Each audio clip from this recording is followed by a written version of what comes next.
My name is Haley Blishy. I work at Mississippi State University in the Wildlife, Fisheries, and Aquaculture Department of the College of Forest Resources. My project was on the distribution and detection of American eels in Mississippi, more specifically the Noxubee River.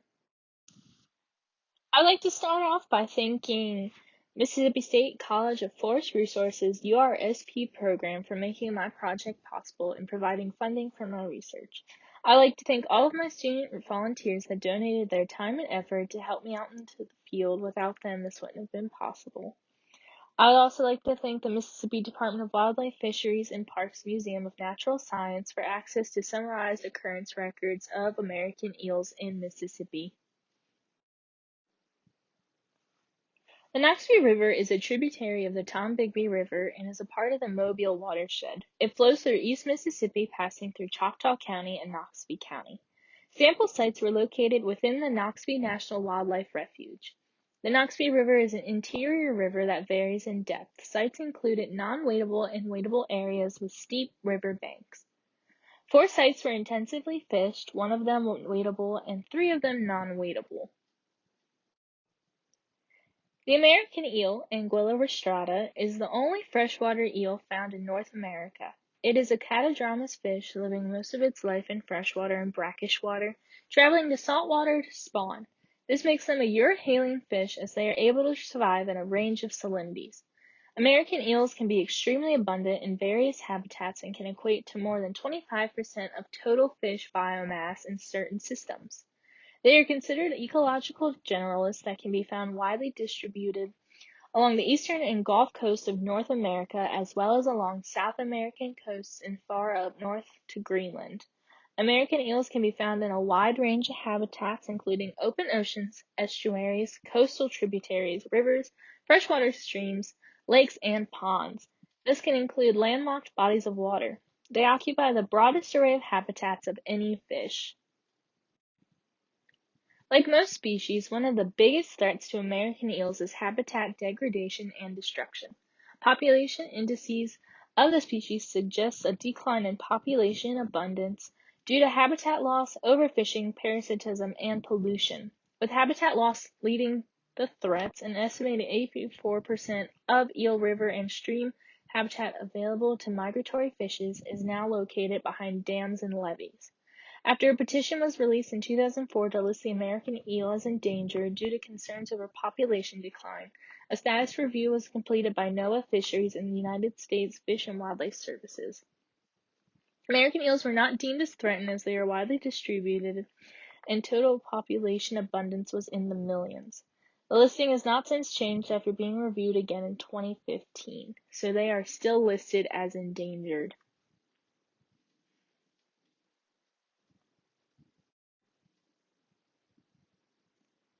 This leads to our methods. The first of our objectives was to evaluate the distribution of American eels within the entire state of Mississippi using data that had been previously collected. We then wanted to identify effective gear for sampling American eels in the Noxubee River by intensively fishing sites along the riverbank. Using the data collected from the field, we would estimate the distribution of American eels within the Noxubee River. This would help determine how hard the river is to sample. As discussed earlier, the Noxubee River has had great variation in depth and accessibility. This would lead to the discussion of how hard it is to sample American eels in the Noxubee River. Are they just in low abundance or are they difficult to catch? Our first objective was to evaluate the historic occurrence data curated by the MDWFP History Museum. We looked closely at documented occurrences in the whole state of Mississippi, the main water basins within the state, and then focused on the Noxubee River. During the pilot stage of the project, various passive traps were used in sampling. Net traps, wire box traps, tube traps, and modified limb lines, all with varying baits, were evaluated for American eel catch. A single American eel was captured in a net trap.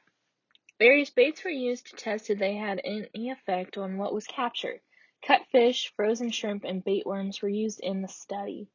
During sampling, there was a total of 60 deployments with soak times ranging from 1 to several days. Each of the 4 sites were intensively fished using all traps. Several traps were set at each site for each deployment. Traps and nets were tested for a majority of sampling. We decided to test out limb lines as local fishermen had reported to catch eels on line and reel. Lines were made using 3 hooks attached to loops along the line and a weight tied to the end.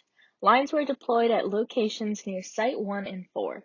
Each hook had a different type of bait with a sequence fish, shrimp, worm. Lines were tied around trees and dropped into the river, careful to avoid debris that the hooks could get stuck in.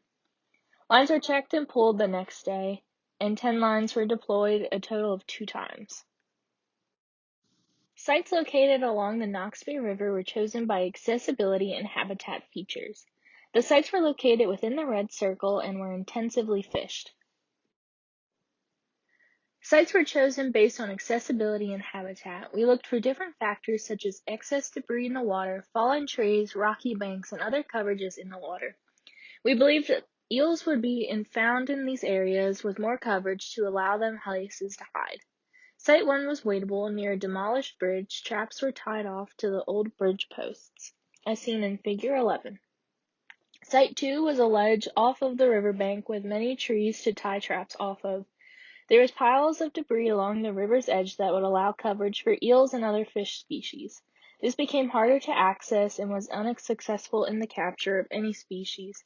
It was only used for some pilot sampling.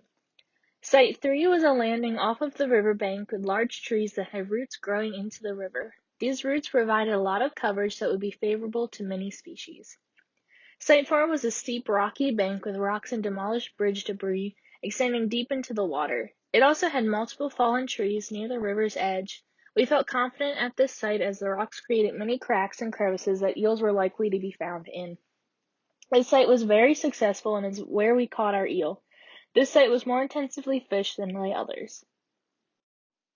This brings us to our results. Historic detections of American eels were evaluated from distributional databases. In previous studies, many sites were sampled, seen in Figure 4. Figure 5 shows which sites in which the eels were found. American eels have been detected throughout the state with the highest number of current and historical detections in rivers draining to the Gulf of Mexico. Detections occurred in 259 out of 22,256 sampling efforts within Mississippi. Tributaries in Mississippi drain into 3 main basins: Mississippi River Basin in western Mississippi, Mobile Basin in southeast Mississippi, and Tennessee River Basin in northeast Mississippi. Eels have been recorded in Mississippi River Basin and in the Mobile Basin, but not in the Tennessee River Basin. The Mississippi River Basin has low occurrence with only 37 documented capture from 1933 to 1994. The Mobile Basin has shown more occurrences with 224 documented eels from 1882 to 2018.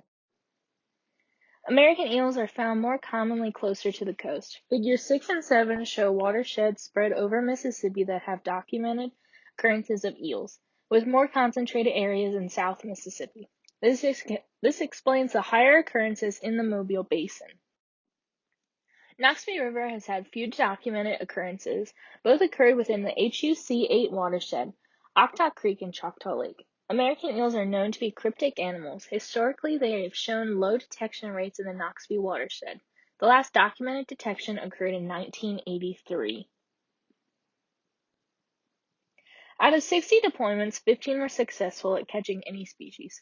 Only 1 was successful at catching an American eel. Our eel was caught on deployment 24 in a net trap using frozen shrimp. Other species caught as bycatch included channel and blue catfish, various species of brim, musk turtles, and various species of crawfish. 32 other fish were caught in the trials. 3 catfish, 2 musk turtles, and 19 brim/panfish and 8 crawfish were caught in the traps. By finding our 1 eel, we can confirm that eels do still exist in the Noxubee River system. However, we must further investigate whether American eels are in low abundance or are just hard to catch. They are very cryptic species existing in the area but are difficult to find. Sampling will be modified for future sampling. We really hone in on the area where the eel was caught.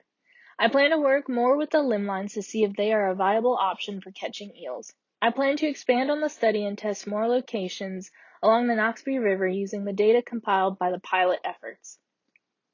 And that concludes my talk. Thank you for joining me today.